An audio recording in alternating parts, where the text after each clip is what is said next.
그래서 인공지능 강의를 1강 시작할게요. 그래서 오늘 내용은 그냥 대강 개론이어가지고, 그러니까 우리가 인공신경망 대상을 할 때 대강 과목을 윤곽을 잡을 거고, 그래서 뭐 이것도 이미 아실 수도 있고 모르실 수도 있는데 뭐 아신다면 그냥 관상을 하셔도 될 것 같고, 그래서 네, 그냥 실제로 뭔가를 다루지 않을 거고 개론, 어떤 것들이 있고 개념들이 뭔지 단어들이 뭔지 찾아야겠고, 그래서 단어를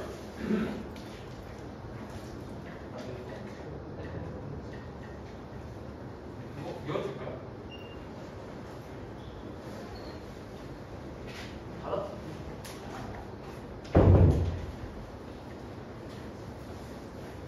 난방이나 이런 거 혹시 보고 싶으시면 얘기해주세요. 그래서 단어를 보면은 그냥 인공지능이라는 거랑 머신러닝이랑 딥러닝의 차이가 뭔지 설명돼 있는데, 인공지능이라는 거는 그냥 컴퓨터한테 뭔가 지능적으로 뭔가 시킨 거고, 머신러닝이라는 거는 제가 뭔가 가르쳐 준 것보다 더 내가 코드를 알려준 거에서 데이터를 통해서 더 배울 수 있는 거고, 딥러닝이라는 거는 그 중에서 지금 최근 2010년대에 와가지고 그 매우 효과적으로 발달한 일부 구조들을 통틀어서 딥러닝이라고 해요. 그래서 딥러닝이 왜 딥러닝인지 나중에 볼 수 있으실 거고, 저기에 앞서서 아직 이 분야가 2010년대 원래 처음 시작된 건 1990년대였거든요. 근데 그때는 주로 그러니까 용것이 안 되다가 2010년대에 그 GPU를 사용함으로써 성능이 매우 놀라워진다는 것들을 발견한 다음에 엄청나게 빠르게 확장했어요. 그래서 지금 여기서 다룰 거는 완전 그 죽음이고, 주로 이 분야에서 한다면은 그 막 3달 전의 논문이 옛날 거라고 그리고 이게 엄청 빨리 바뀌고 있거든요. 그래서 1년, 2년 전에 그냥 진짜 옛날이 돼버리는 그런 분야라서 진짜 최신은 논문을 계속 찾아봐야 돼요. 그래도 뭐 우리가 지금 구글 AI 이런 데서 일하는 게 아니니까 이 정도만 해도 충분할 것이다 라는 거. 그래서 신경망의 문제를 먼저 논의를 한다면, 우리가 하고 싶은 많은 그 테스트 그 일들이 있을 거예요. 예를 들어서 뭐 텍스트를 받은 다음에 그다음에 이거를 뭐 예를 들어서 그림을 나타내라고 할 수도 있고, 아니면은 뭐 긍정적, 부정적으로 이거를 분류해라 이렇게 할 수도 있고, 뭐 오디오를 들고 온 다음에 이거를 설명하는 텍스트를 만들라고 할 수도 있고. 그래서 우리가 이런 것들을 하고 있는 전체는 모두 어떤 걸 볼 수 있냐면 어떤 함수란 말이에요. 어떤 함수 f로 볼 수 있어요. 그래서 인공신경망이라는 거는 뭐냐면 그냥 어떤 함수를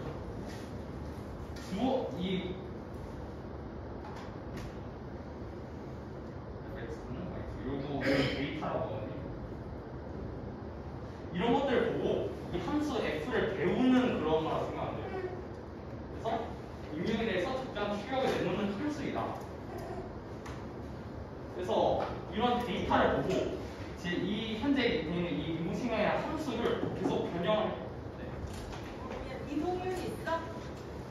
이동률은 제 기억으로 설마 5분이 다 못 온다고 봤어요. 그럼 못 오면 어디 있는 거야? 메이커 스페이스에서? 메이커 스페이스가 과제 때문에 아 그래? 그러면은 저희는 그 부분 소재를 모르는. 아니 못 온다고 하면 그러면 이 출첵이 제대로 관리가 안 되잖아. 아 네.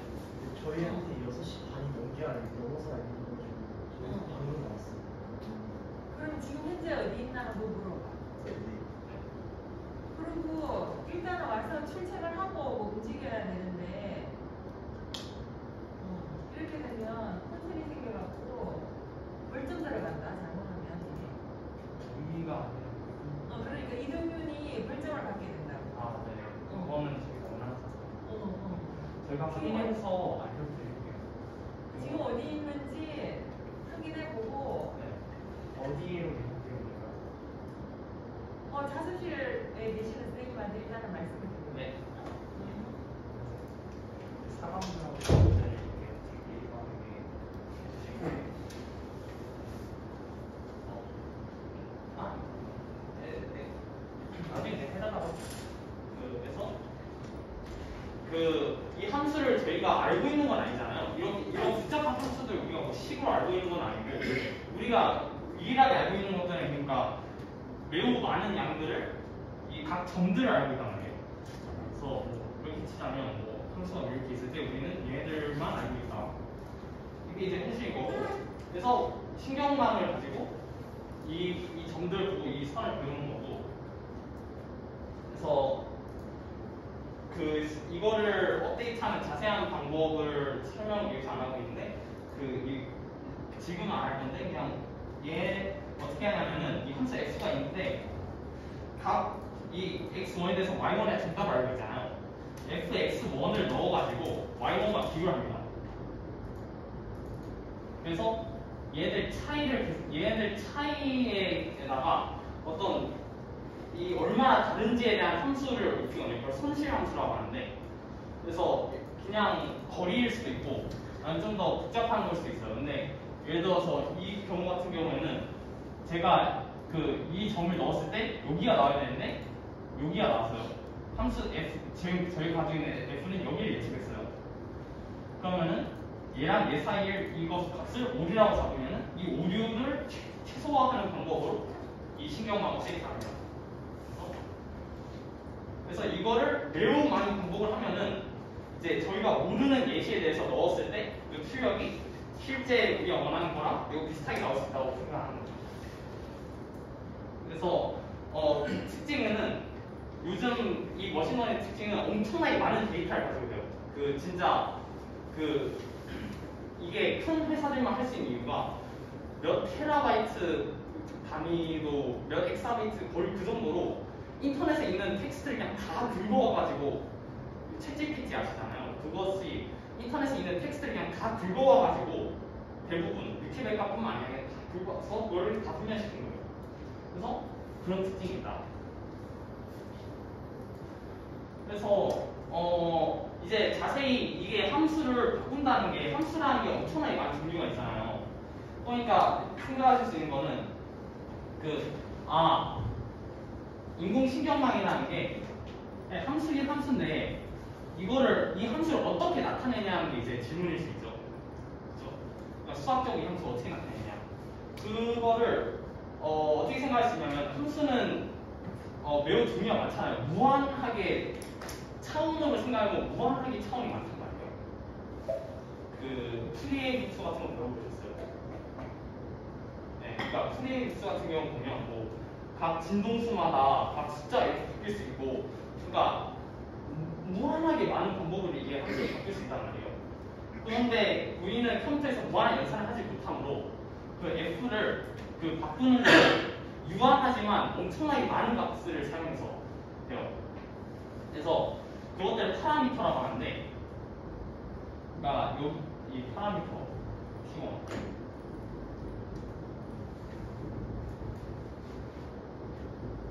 그러면은 그러니까 이런 것들이 이 f에 대해서 저장돼 있고, 제가 x를 넣으면은 얘네들하고 어떻게 연산이 돼가지고 나온다는 거죠. 그래서 근데 이 파라미터를 어떻게 적용을 하느냐.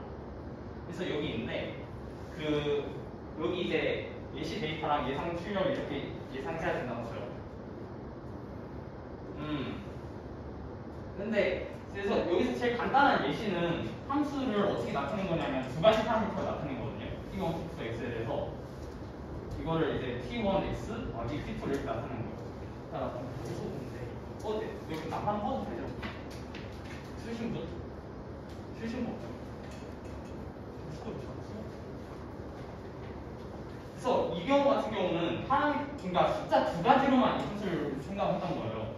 T1, X 더하기 T2. 근데 여러분도 보실 수 있듯이 점이 이렇게 되어 있는데 이 선을 이렇게 움직여가지고 이거를 내가 이 PPT 앞서가고 있네. 상관없어. 그래서 여러분들이 이것들을 생각을 할 때 넘어가자. 빨리 넘어가자. 그래. 이 부분이에요.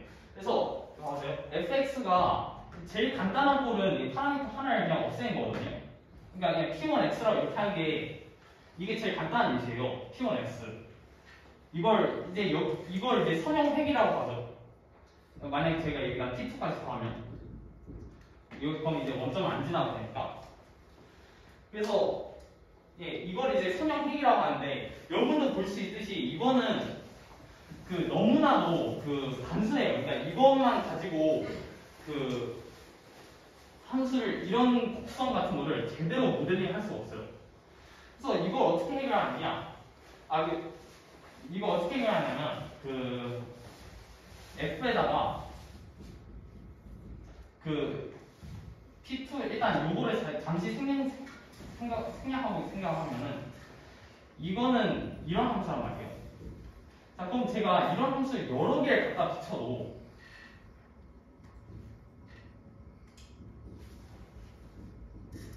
결국 이런 걸로 귀결되는 거 보실 수 있죠. 선형이 그 직선이 이게 지금 1차원을 하고 있지만 n차원에서도 똑같이 뭐 그러니까 함수가 그 이렇게 곡면이 없는 그냥 직선을 될 거란 말이에요.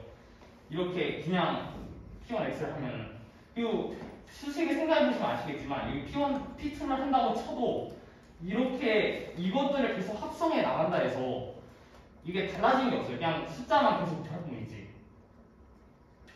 그러니까 뭘 하냐면은 이 곡면을 주기 위해서 그 활성화 함수라는 걸 주거든요. 그래서 저는 신경에 대한 비율을 잘 안 좋아하기 때문에 이렇게 설명할 건데, 그래서 이 각 노드 그래서 이 한 함수를 제가 p1, p2, x라고 할게요. 이거를 이제 p1x 더하기 p2.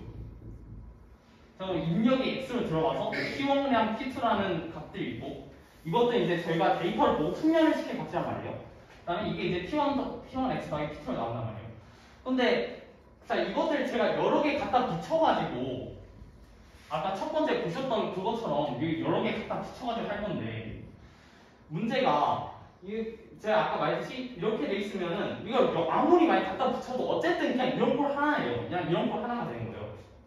거기다 그걸 어떻게 붙이냐면은 여기다가 그냥 특성 함수를 하나 더 입혀줘요. 이걸 활성화 함수라고 하는데 어떤 함수 하나를 여기다 더 입혀줘요. 자, 그러면 그 활성화 함수를 제일 간단한 예시를 하나 들어드리자면 렐루거든요. 그냥 렐루 함수 rx를 이렇게 정의해요.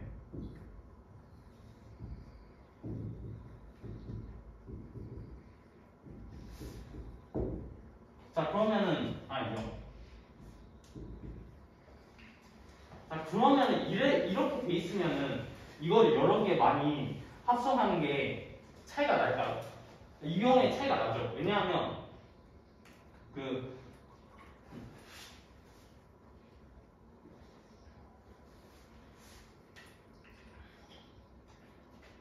자, 예를 들어서 제가 p1 이런 함수가 하나 여기 치고, 자, 그럼 여기서 제가 함수를 이게 이렇게 나왔어요.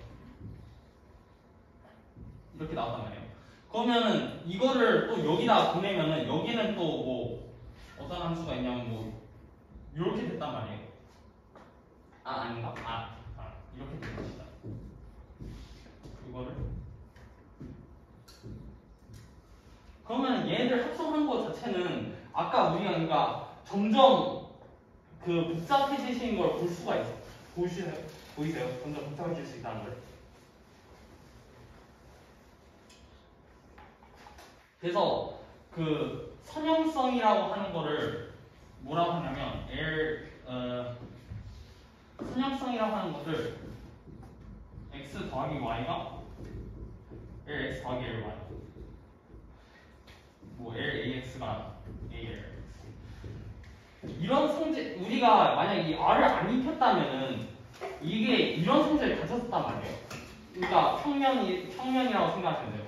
그런데 이런 것, 그러니까 이걸 안 입혔으면 이것들 아무리 많이 합쳐도 이런 그 성질들이 합성이 돼서 유지가 되기 때문에 그렇기 때문에 이런 함수를 제대로 분사할 수 없는데 그런데 저희가 R이라는 거를 입히기 시작하면은 여기 이 단계에서 또다시 뭐 하지? 뭐 P3X P4를 한 다음에 또다시 R을 입히겠죠? P3X 더하기 P4 이 X는 여기서 온 거를 입혔겠죠? 그러면은 여기서 점점 복잡도가 더 복잡해져가지고 이 성질이 보존되지 않으니까 그래서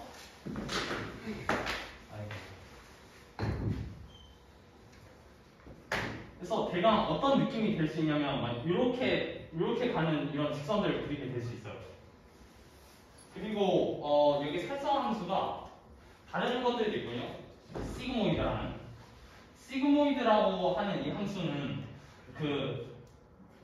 만약 이 R을 렐루라고 하면은 언제나 직선들로 이것들을 계속 합성했을 때 부분 직선들로 이 함수가 그려진 거가 이해가 되죠? 왠지 보이시죠? 그러니까 왜냐하면은 이거 합성을 해도 어차피 왜 직선이랑 직선을 합성을 해보면 직선이 되니까 그냥 부분별로 다른 직선이 되네. 근데 시그모이드 같은 경우는 좀 더 부드러우니까 좀 더 부드러워지는 그런 곡선을 그릴 수 있어요. 그래서 활성화 함수가 이렇게 함수 모양을 결정한다. 그래서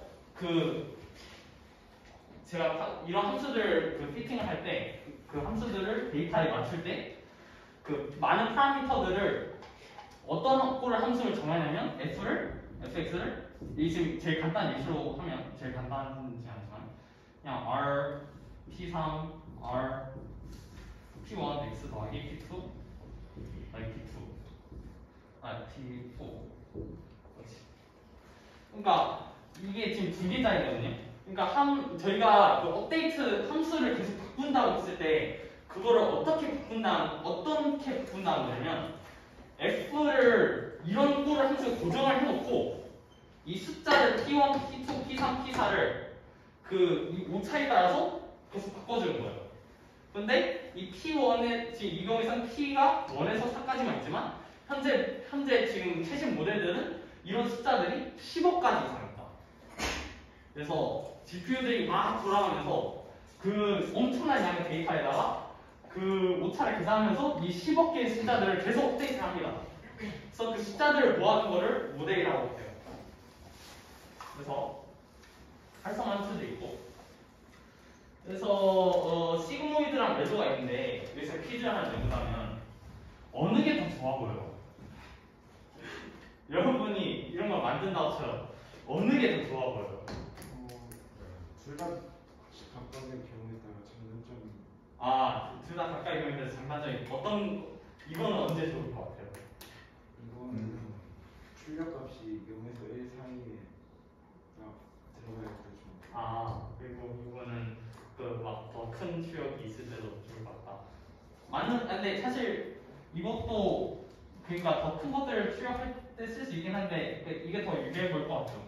1.0단에서는. 근데 현대에 와서는 이것만 써요. 그러니까 이거 쓰는 걸 거의 전 거의 못 봤어요. 왜냐하면은 이게 계산 속도가 훨씬 빠르거든요. 그래서 어차피 근사할 수 있는 능력은 어떤 이미 함수를 이렇게 근사할 수 있는 능력은 얘 둘이 비슷한데 그냥 얘가 좀 더 빨라요. 그리고 10억 개 이상 업데이트 할 때는 더 빠른 걸 쓰는 게 훨씬 낫겠죠. 네. 그래서 이런 시그마 함수랑 렐루가 있다. 네. 계산 속도가 더 몰아가. 그래서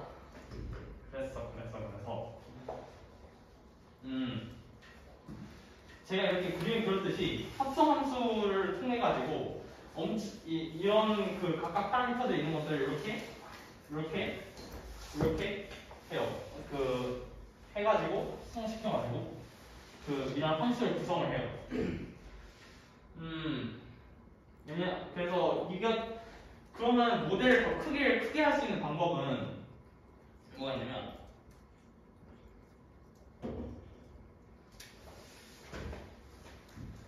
자, 똑같은 x를 여기다 이렇게 입력해가지고 여기는 또 p5, p6을 한 다음에 그 얘한테 또 주고 그래가지고 뭐 얘를 x1, x2라고 한다면 이렇게 해가지고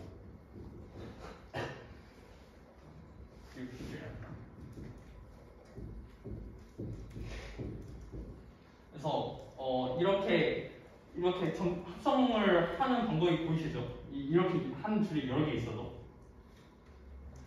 그래서 딥러닝이라는 말은 이렇게 한 줄에로 여러 개 갖다 넣지만은 합성을 여러 번 깊게 한다고 딥이라 해서 딥러닝이라고 라는 말이 나왔거든요. 그래서 여기서 역사는 얘기를 좀 하자면 여기서 왜 이 얘기를 안 하지? 제가 만든 PPT가 아니었어요. 근데 그래서 역사적인 얘기 조금 할게요. 이게 딥러닝이 왜 최근에 와서 되게 인기가 있어진 이유는 GPU가 발달한 것도 있지만은 또 다른 건 이론적인 이유도 있거든요.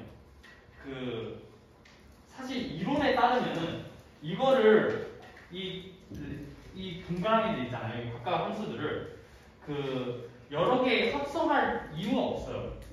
무슨 뜻이냐면 내가 어떤 함수를 들고 오든 어떤 함수라는 거는 이제 연속이라는 건 있긴 한데 그런 것들은 중요하지 않습니까? 함수를 들고 오면은 제가 여기 한 층, 그 다음에 두 층 여기에 입력을 다 해준 다음에 얘들끼리 또 다 입력을 다 주고 이렇게 해서 여기 이 두 층에 이렇게 동그라미 개수가 충분히 많으면은 어떠한 함수든 제가 나타낼 수 있다는 수학을 정리가 있어요. 자, 근데 이 정리가 딥러닝을 그러니까 이 분야가 왜 처음에 성공하지 못했던 이유가 이 정리 때문이거든요. 그러니까 처음에 사람들이 그럼 두 개면 되겠네. 이걸 왜 더 합성해? 이걸 왜 더 만들어? 귀찮잖아.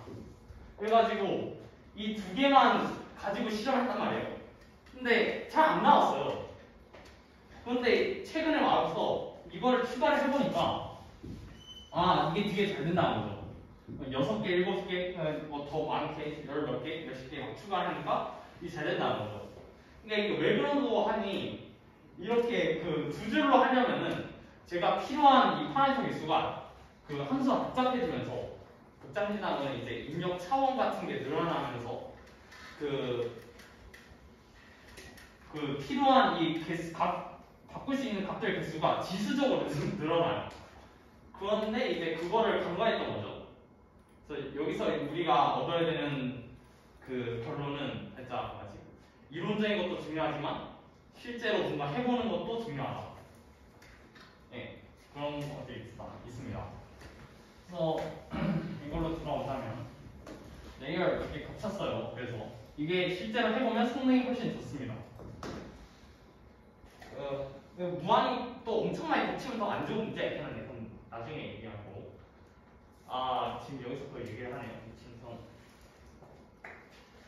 사실 이렇게 너무 많이 겹쳤으면은 이렇게 시그모이드 같은 경우는 이제 점점 0으로 납작해지는 문제가 생기고 그 다음에 웰브는 가만히 있다고 하지만 너무 많이 겹쳤으면은 이게 값들이 점점 갈수록 증폭되는 그런 문제가 생기긴 해요.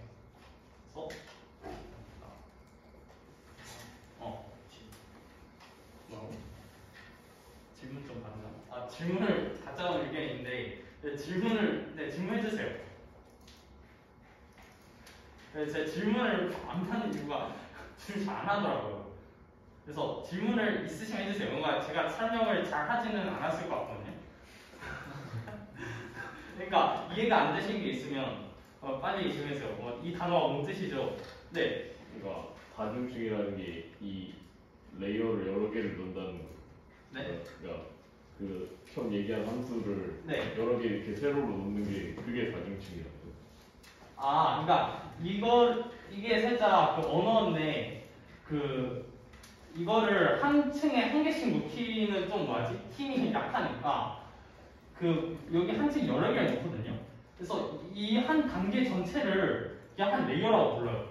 사실 수학적으로 보면 그냥 몇 번 합성됐느냐, 그러니까 몇 단계 거쳐 왔느냐 정도밖에 안 되는데, 근데 구조상으로 볼 때는 이거 한 단계를 레이어라고 불러요.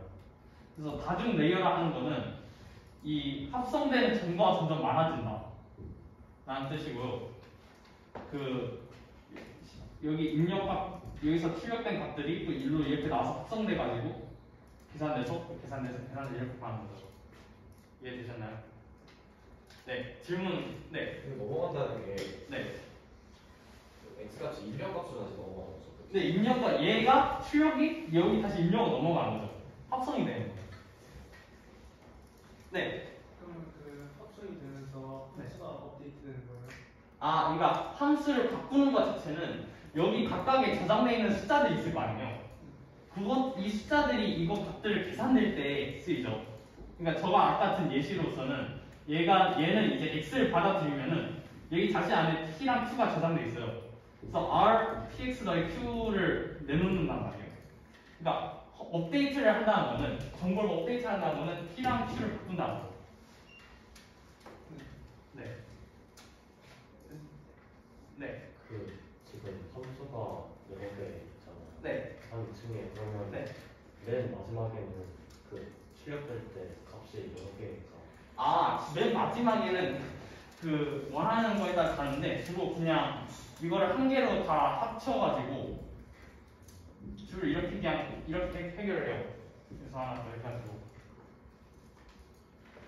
이게 그러니까 어떻게 하든 결국 정답이 맞도록 맞추기 때문에, 그러니까 구조가 이상하다고 생각해도 어차피 정답에 맞도록 이게 다 바꾸게 돼 있어요. 자, 질문을. 네. 그러면은 업데이트 한다는 게 그러니까 안에 있는 원래 갖고 있는 상수값을 네. 아무렇게나 다 해보면서 제일 가까운 거가 될 때를 고르는 거야, 아니면은 좀 지능적으로 좀 방향성을 갖고 바꾸는? 자, 이게 중요한데, 자, 좋은 질문했어요. 그러니까 업데이트한 알고리즘이 뭔지 궁금해지죠? 그 알고리즘이 이제 여러분이 잘 아시는 미분인데, 미분을 가지고 하거든요. 그러니까 브루트 포스가 아니죠. 미분을 가지고 이것들 업데이트 하는데 역점파라고 하고, 그래서 그거를 조금 이따 설명할게요. 그래서 이번 제가 이미 설명했네요. 그래서 여기 보면 두 개로만 할 수 있지만 이러면은 실제로 안 돼요. 그래서 여러 개 많이 이렇게 쓰게 되고, 그다음에 이걸 작성하신 분 생물을 좋아하셨는지, 이렇게 우리 뇌에서 뉴런들이 딱 연결되어 있는 것들이랑 비슷하구나 이렇게 생각하셨던 것 같아요. 네, 그래서 생물을 좋아하시면 이렇게 생각하셔도 되고, 저는 수학을 좋아하기 때문에 좀 수학적으로 설명을 해드렸어요. 그래서 볼 수 있는 관점 이렇게 많고, 이거를 그러니까 숫자 실제 계산을 할 때는 저희가 이렇게 1차원에서 하는 게 아니라 차원이 엄청 많아지거든요. 예를 들어서 텍스트 같은 경우는 제가 각 글자 같은 것들을 숫자에 나타낸 다음에 이것들을 배열로 나타내면은 배열을 길이가 차원이 될 거 아니에요, 200차원. 그러니까 글자 개수가. 오디오도 마찬가지겠죠. 이미지도 각 픽셀마다 RGB 값이 있을 거고, 그 없이 이제 각 픽셀마다 차원이 되는 거죠. 그래서 입력, 출력 같은 거는 이건 모두 다 고차원이라고 생각해야 된다. 그래서 고차원에서 px 더하기 q가 뭐냐? 그냥 행렬로 나타낸다는 거죠, 이거를. 그러니까 이거는 행렬, 이제 1차원에서는 숫자였지만 이제 실제로는 이제 행렬로 이렇게 나타내서 쓴다. 그래서 그렇게 보시면 될 것 같고, 그다음에 아까 얘들 제가 예측한 거랑 이거 사이 차이 낼 때 오차함수 같은 걸 사용하는데, 오차함수 여러 가지가 있어요. 근데 이건 좀 테크니컬한 부분이어가지고 할 필요 없고, 그러니까 나중에 알아셔도 될 것 같고, 그 생각은. 그래서 이제 계산한 공목이 나오는데,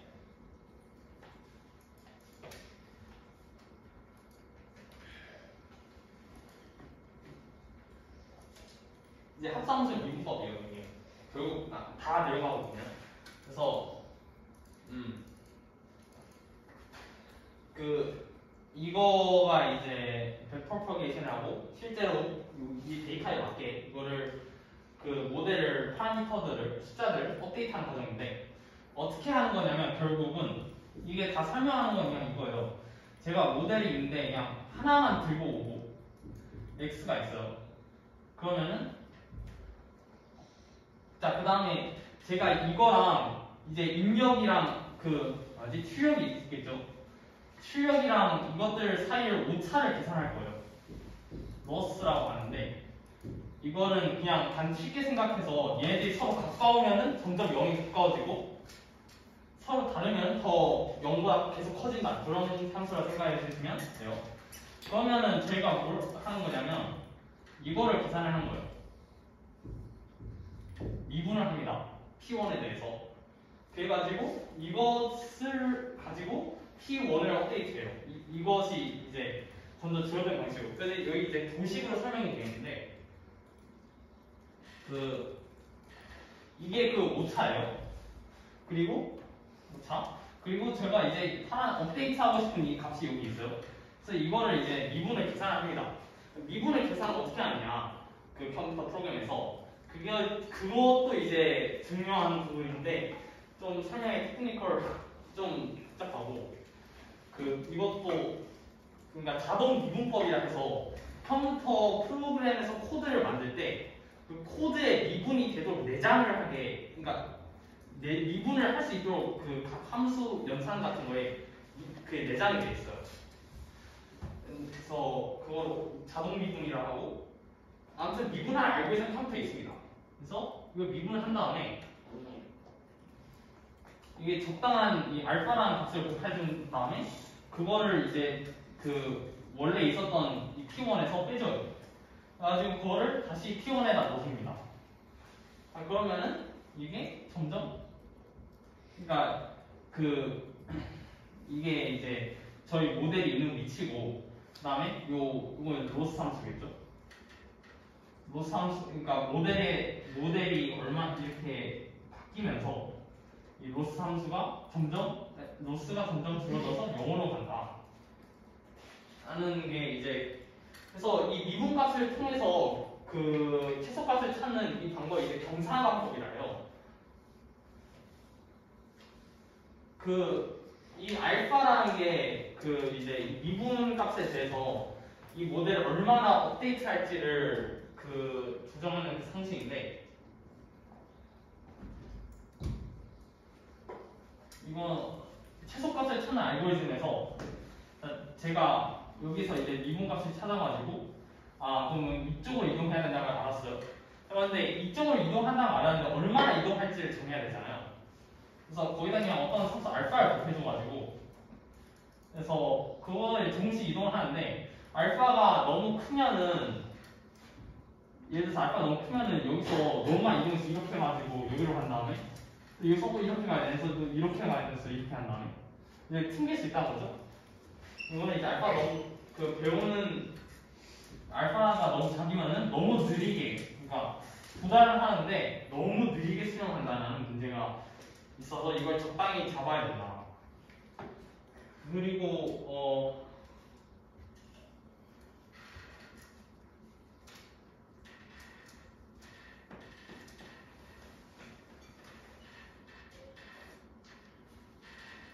그다음에 여러분들이 이제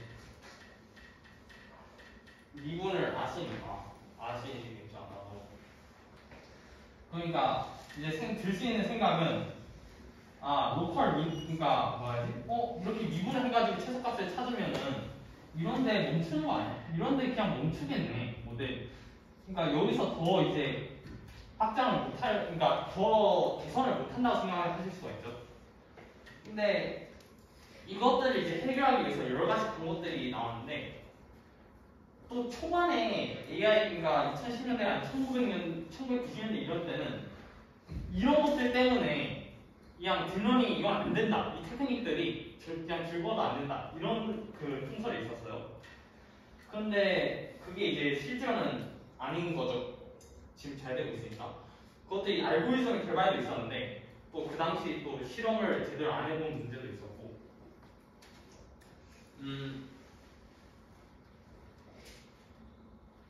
여기서 제가 잠시 조금 더 어려운 얘기 해도 될까요?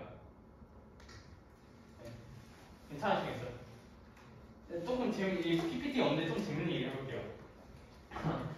자, 그 9에서 자, 이게 1이고 이게 9예요. 이렇게 하긴 좀 그렇네. 계산하기 쉽게 해볼게요. 직사각형에서 외부를 넓이가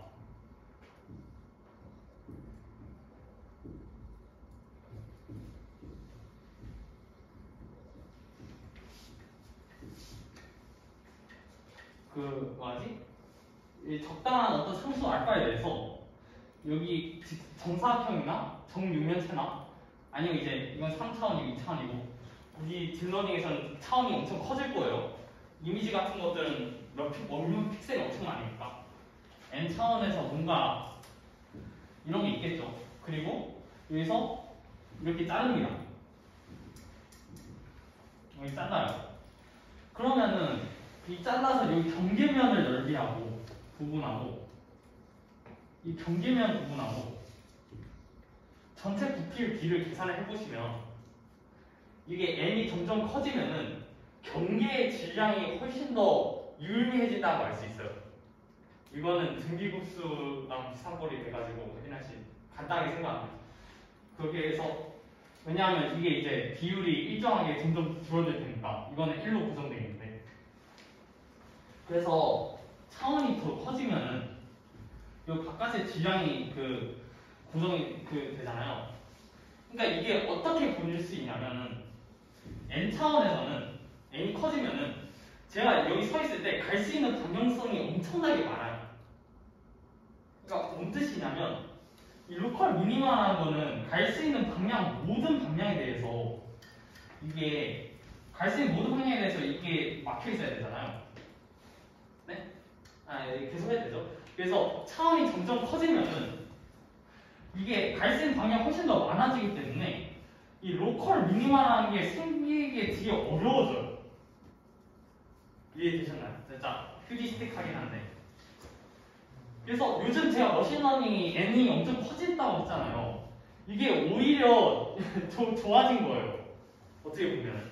왜냐하면 이렇게 로컬 미니마에 안 걸릴 수 있으니까. 7시 40분이네. 엄청 빨리 가겠다. 그래서 제 1990년대 이게 큰 문제라 생각했던 거는 그 당시에는 컴퓨터가 안 좋았고 그래서 n이 작을 때 이걸 실험해가지고 이런 걸 많이 걸리네 라고 생각했었는데 실제 그러니까 현재 모든 머신러닝에서는 엄청나게 많은 파라미터를 가지고 하기 때문에 모델이 움직일 수 있는 방향이 엄청나게 많고 그렇기 때문에 주로 언제나 계산할 수 있는 방향은 존재한다. 그러니까 굴러 내려갈 방향이 언제나 존재한다. 반대로 이렇게 1차원 모델 같은 경우는 두 방향밖에 없잖아요. 그러니까 이런 거에서는 이제 로컬 미니마 비교적으로 훨씬 더 잘 드러난다. 그래서 이거는 좀 고급진 얘기였어요. 저 어디서 불러주는 얘기인데. 근데 이제 그것만으로도 또 안 되니까 모멘텀이라는 걸 주거든요. 그래서 뭐냐면은 운동량을 주는 거예요. 그러니까 감성을 주는 거예요. 모델이 움직이는 거에다가. 그래서 어떻게 하냐면 속도를 변수를 줘요. 그래가지고 현재 속도를 이렇게 미분값에 대해서 업데이트를 한 다음에 내가 지난 시간에 가지고 있었던 속도를 어떤 1보다 작고 0보다 큰 속도로 좀 줄여나가서 제가 아까 속도를 가지고 있었다면 이게 동시 유지가 되는 거죠. 그래서 이 속도를 가지고 업데이트를 합니다. 그러면은 제가 여기서 시작했다면 충분히 빠른 속도를 얻었을 테고 여기서 그래서 이걸 탈출해가지고 여기로 내려갈 수 있겠죠.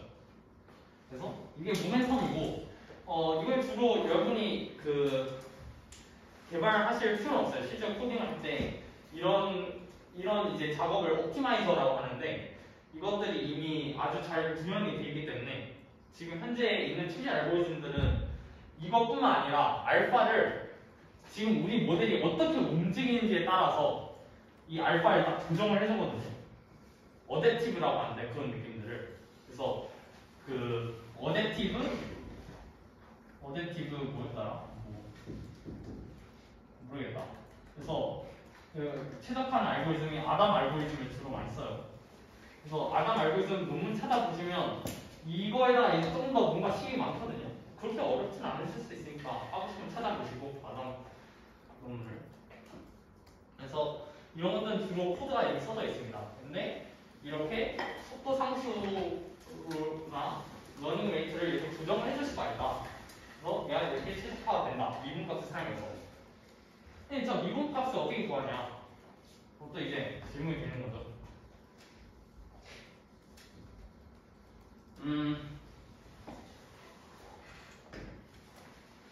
이 미분값이라는 걸 구할 때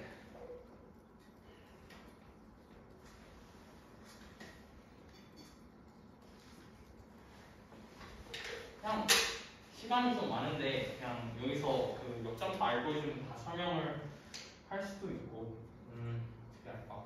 그냥 계산해봅시다. 그래서 제가 아까 합성함수들이랑 했잖아요. 입력이 들어왔고 x에 대해서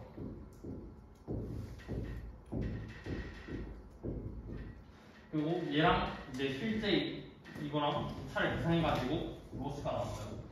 그러면은 이것들 이제 다 합성함수라고 볼 수 있잖아요. 그럼 각 단계에 대해서 이 파라미터를 업데이트하기 위해서는 어떻게 하면 되냐? 그 합성함수를 미분법을 사용하면 돼요. 그래서 이런 꼴이 됩니다.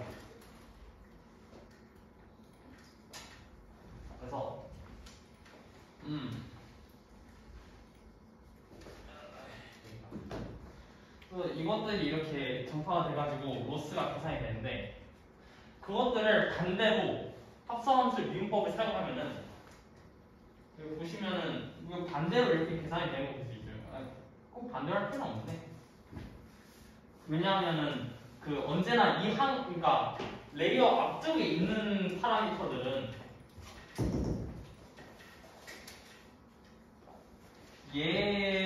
얘랑 얘 하나가 있을 거고 레이어 뒤쪽에 가면은 얘들 각 합성함수에 대해서 이것들 다 계산을 해야 되겠죠. 이것들 다 연관이 돼 있으니까 이것들 다 계산을 해야 되겠죠. 그래서 뒤쪽에 가면은 점점 그래서 뒤에서부터 앞으로 계산한다 해가지고 그걸 역전파라고 해요. back propagation. 뒤에서 앞으로 간다. 그래서 오차를 미분값을 합성함수 미분으로 여기 각 단계에 대해서 합성함수 미분을 해가지고 다 업데이트한다. 그래서 여기서 조금 더 다시 얘기를 해보자면 그냥 간단히만 얘기할게요. 이거를 다이내믹 프로그래밍 배워보신 거 있어요? 다이내믹 프로그래밍. 그냥 안 배웠는데. 그래. 다이내믹 프로그래밍 들어보신 거 있어요? 제일 기본적인 저도 잘 모르는데 저 TS를 잘 안 해가지고 뭐냐면은 피보나치 수 계산할 때 fn을 뭐 return fn-1 fn- 이거는 비율적이다. 그냥 같은 값을 여러 번 계산하기 때문이다. 그래서 어떻게 하느냐 리스트를 만들어서 여기 쓰고 그다음에 여기 계산할 때는 여기 뒤에 2개 더해가지고 여기 쓰고 뒤에 2개 더가지고 여기 쓰고 이게 저장을 해놓는 거잖아요. 여기서도 그런 게 작동할 수 있다는 생각이 드셨나요 혹시? 미분식이 여기 이렇게 있을 때 그러니까 제가 여기에 대해서 합성함수 미분을 하고 이게 또 합성이 되면 또 합성함수 미분을 하고 다 곱셈꼴로 나오겠죠? 여기에 대해서도 이런 다이내믹 프로그램이 될 수 있다는 생각이 드시나요? 혹시? 생각이 드시나요? 네. 이게 그래서 여기서 지금은 자세히 제가 준비도 잘 안 돼 있어가지고 자세히 설명을 못 할 것 같은데 그래서 얘들 각각을 다 따로따로 계산하면은 이게 도저히 컴퓨터 시간이 못 버텨요. 너무 오래 걸리는데 그래가지고 이거 각 단계에서 그레디언트를 계산을 해가지고 여기다 계산을 그래서 그걸 저장을 해놓은 다음에 얘를 계산할 때는 이 앞부분 그레디언트는 저장해놨으니까 얘랑 얘 사이만 그러니까 얘랑 얘 사이만 계산해놓고 그 다음에 그것도 저장을 해놓은 다음에 얘를 계산할 때 얘랑 연관을 계산할 때는 얘랑 해놓은 다음에 요거까지 저장이 돼 있으니까 그걸 다 곱해가지고 하고 그래서 이렇게 DP를 사용해가지고 이 오차 역전파를 합니다. 우리가 안 되셨으면 나중 강의에서 강화도 할 테니까 선발고요. 고급 내용이라고 주장하시더라고요, 여러분들. 그래서 이렇게 간단하게 계산할 수 있고, 근데 사실 그러니까 로스함수라는 걸 생각을 해보면은, 자, 오차라는 걸 생각해보면 제가 데이터가 엄청 많을 거 아니에요. x1, x2. 그다음에 이게 1이겠고, 제가 이제 출력해야 되는 것들 이거랑 y2, 그래서 이렇게 데이터가 엄청 많을 텐데, 제가 얘기했듯이 인터넷에 있는 모든 텍스트를 긁어 왔을 수도 있어요, 여기다가.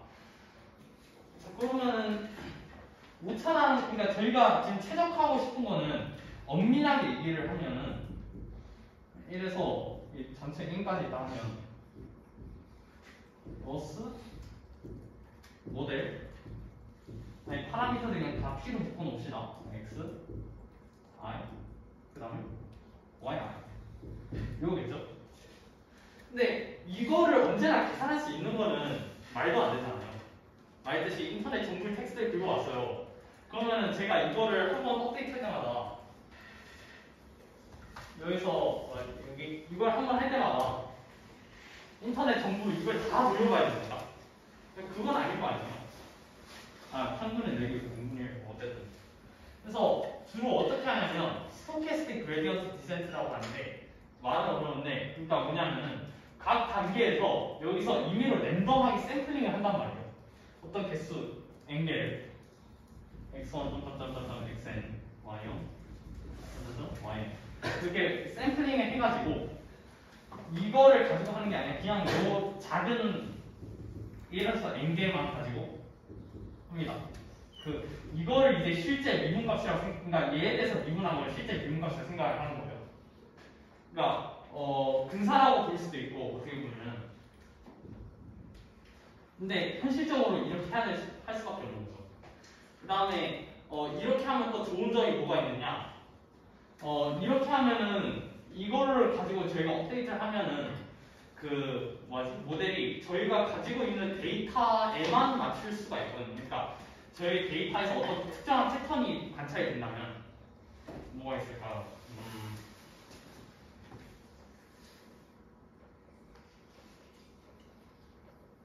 예를 들어서 뭐 오디오에서 텍스트 장르를 예측해야 되는데, 제가 뭐 장르를 클래식을 좀 더 많이 들고 왔다고 해봅시다. 자, 이거를 가지고 하면은 언제나 업데이트할 때 클래식에 클래식이 좀 더 많으니까 그쪽으로 좀 미분값이 쏠리겠죠. 근데 제가 이걸 랜덤하게 샘플링을 해가지고 하면은 그러니까 어떨 때는 그냥 완전히 재즈랑 뭐 팝만 셀렉션 될 수도 있고, 어떨 때는 또 클래식만 샘플될 수가 있고, 그렇기 때문에 그런 장점이 있는 걸로 알려져 있어요. 그러니까 그게 발견이 된 건 그게 이제 관찰이 됐어요. 그래서 이렇게 한 번에 조금만 샘플링 해가지고 미분값 업데이트한다. 예, 저기 이제 테크닉이고요. 그래서 말했듯이 뭐 실제 식을 써보면 이렇게 엄청 복잡하게 나오긴 하는데, 그래서 하여튼 미분을 할 수가 있어요. 말했듯이. 그래서 정리를 하자면은 입력이 들어왔고, 이게 이제 연산이 들어가요. 얘네들 연산이 들어가고 출력이 나와서 오류를 계산한 다음에 이것들을 가지고 여기 있는 값들을 모두 다 업데이트를 해요. 그거를 경사하고 통해서. 그래서 그렇게 모델을 계속 훈련하는 겁니다. 모든 데이터에 대해서. 그러면은 돼요. 이런 거는 엄청나게 컴퓨터 많이 된 테스트이기 때문에 제가 락을 탈 때도 설명했죠. 엄청 텍스트가 많이 된다고. 엄청 훈련 컴퓨터 많이 된다고. 그래서 저희 학교에 RTX 3080 4개가 있다. 그리고 제가 지금 그 서버를 쓰기 쉽도록 어떻게든 해보고 있어요. 그래서 최신 모델들은 여기다가 뭐 어떤 기믹들이 있느냐 이런 것들 좀 소개를 해볼게요.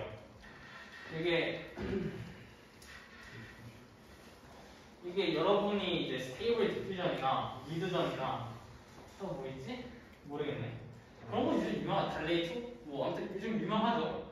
그런 것들이 어떻게 작동하냐면은 이게 이제 디퓨전 모델이거든요. 옛날에는 GAN이라는 모델을 썼어요.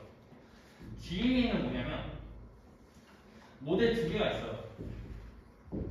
그래가지고 하나는 사진을 만들고 하나는 사진 두 개를 본 다음에 어느 게 이제 진짜 사진인지, 그러니까 진짜 예를 들어 뭐 인간 얼굴 사진인지 어느 게 뭐 진짜 사진인지 판별을 하는 거예요. 그래서 제가 사진 데이터셋이 있으면 얘 하나 주고 얘 하나 주고 이 모델한테 시켜가지고 요거를 이제 로스 값으로 해가지고 여기서 다시 0.8 해서 이거를 엄청 많이 훈련시키면은 이제 이미지가 만들어져요. 이거를 가지고 또 얘도 이제 훈련시키면은 그러니까 판별기도 더 좋아지면 그만큼 이 생성기도 더 좋아지고 그런 방법을 썼단 말이에요. 근데 그거 이제 예전에 썼던 거였고 요즘은 이제 디퓨전이라고 합니다. 이 모델을 쓰거든요. 이 모델은 어떻게 작동하냐면요. 그 어떤 이미지에다가 살짝 노이즈를 줘요. 이렇게 노이즈를 준 다음에 이렇게 보관하는 작업을 시켜요. 그 다음에 좀 더 노이즈를 준 다음에 이것도 보관하는 작업을 또 시키고 좀 더 노이즈를 준 다음에 또 바로 뒷단계 보관하는 작업을 시키고 이거 계속 해가지고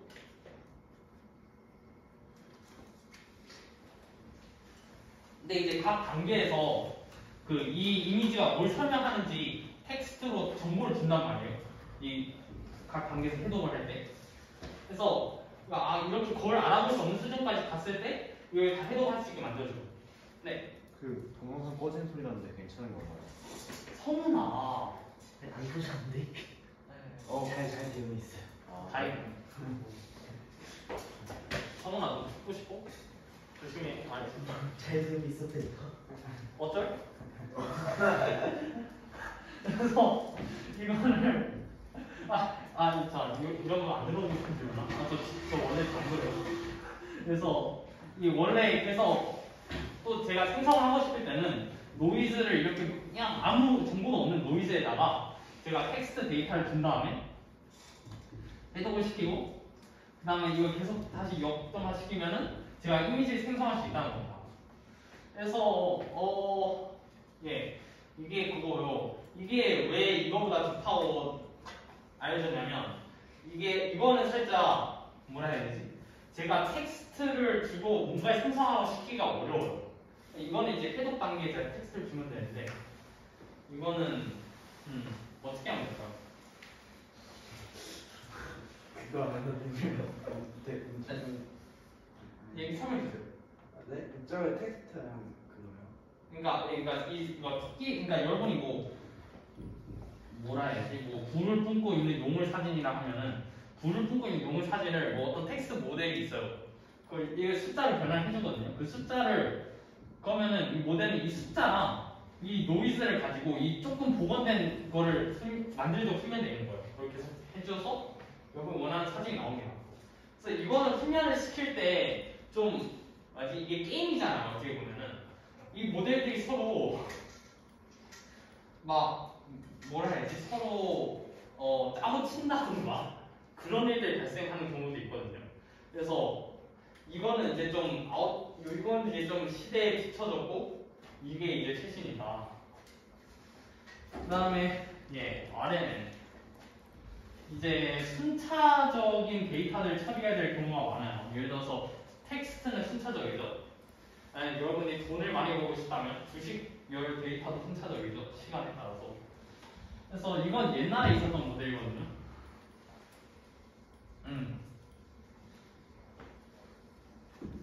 왜냐하면은 이 모델이 많이 있고 제가 입력을 주면은 아웃풋이 튀어나와요.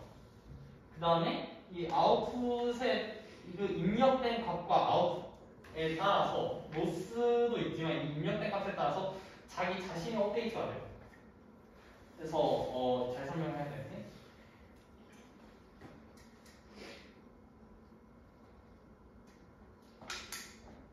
입력된 값에 따라서 자기 자신의 기억이 바뀐다고요. 그러니까 제가 전에 뭘 만드냐에 따라서 여기 안에 있는 모델 파라미터들이 바뀌어요. 그래서 이 각 단계에서 이 자기 자신을 업데이트 한 다음에 그래서 각 당 그 예상을 하는 거죠. 그래서 이 로스를 사용해서 훈련을 시킨 다음에 그 예를 들어서 뭐 주식 시계열 데이터 같은 경우는 제일 간단한 모델 같은 경우는 뭐가 있을까요? 뭐 다음 주식 값은 전 주식 두 개의 평균일 거야.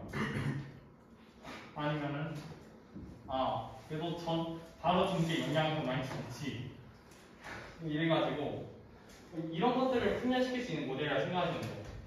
이것들도 요즘 안 쓰고 있는데 왜냐하면은 이 입력 시퀀스가 제가 전 데이터를 보고 다음 데이터를 결정할 수 있을 때 쓸 수 있는 방법은 이 모델이 그러니까 여기 있는 숫자 안에 얘네들이 기억이 돼야 된단 말이에요. 이게 그러니까 생각보다 이렇게 훈련시키기가 쉽지가 않아요. 그래서 이게 성능이 그렇게 안 좋았어요. 이걸 가지고 뭐 텍스트 생성 같은 걸 그러니까 GPT죠. 그런 걸 만들어 보려 했는데 이런 걸 가지고 실패를 했어요. 왜냐하면은 예를 들어서 뭐라고 할까? 서울과학부에서는 서울과학부에 대해서 뭔가를 쓴다고 한 다음에 그 다음에 뭐 제가 영재학교에 대해서 뭔가를 썼어요. 뭔가 한 문단에 썼어요. 영재학교가 뭔지. 그 다음에 여기 다음 문장 써야 된단 말이에요. 그럼 제가 영재학교에 대해서 뭔가 얘기한 다음에 서울과학부에 대해서 설명한다고 쓴 다음에 영재학교에 대해서 뭔가 쓰고 다시 이제 여기서부터는 다시 서울과학부에 대해서 얘기를 하고 싶을 수도 있단 말이에요. 근데 모델이 제가 여기까지 봤을 때 이거는 까마득하게 뭔 옛날이죠. 그러니까 모델이 여기까지 이걸 다 본 다음에 이걸 보고 다시 예측해서 서울과학부는 이런 영재학교 중 이런 것들을 하기 어려웠단 말이에요. 그래서 RNN들 특징은 뭔가 지금만 사는 건 아니지만 지금만 사는 느낌이 있다. 전 단계에 대해서 충분히 영향받지 않는다. 그래서 이것들을 보완하는 모델이 뭐가 나왔냐면 트랜스포머라고 하는 겁니다. 이것이 이제 현재 챗GPT 아니면 뭐 많은 언어 처리 모델들을 근간이 되는 건데요. 이거는 간단하게 얘기해서 그냥 입력 시퀀스 전체를 그냥 던져주는 거죠. 그러니까 뭐라 해야지? 제가 여기를 예측할 때 아까 그거는 이거 한 단계만 볼 수 있었는데 너는 이제 이 모델은 이제 여기에 모든 위치들을 다 보고 그걸 가지고 판단할 수 있게 하는 거예요. 그게 트랜스포머 모델입니다. 지금은 어차피 개론이기 때문에 자세히는 안 가져가고요. 쉬는 시간을 가지는 게 낫겠죠. 네, 그러면 지금 쉬는 시간을 가지도록 하겠습니다.